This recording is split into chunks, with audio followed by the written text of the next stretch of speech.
का की मुळात मराठी लोकांनाच मराठीचा अभिमान हा राहिलेला नाहीये?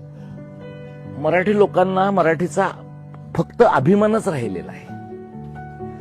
म्हणजे हे तुम्हाला विसंगत वाटेल माझं बोलणं. मराठी लोकांना मराठीचा फक्त अभिमानच आहे. त्या अभिमानाचं कृतीमधनं काहीही करण्याची त्यांची तयारी नाहीये. आणि तो अभिमान कसा आहे?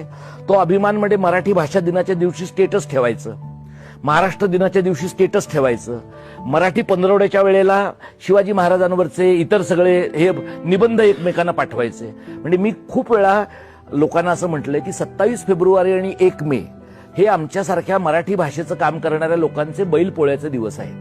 त्या दिवशी माध्यमांना आम्ही आठवतो.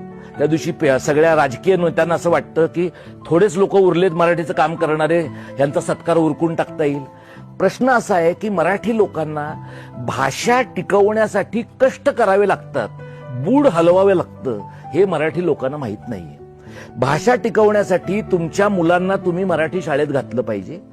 भाषा टिकवण्यासाठी तुम्ही मराठी पेपर वाचले पाहिजेत. भाषा टिकवण्यासाठी तुम्ही मराठी माध्यमं पाहिली पाहिजेत.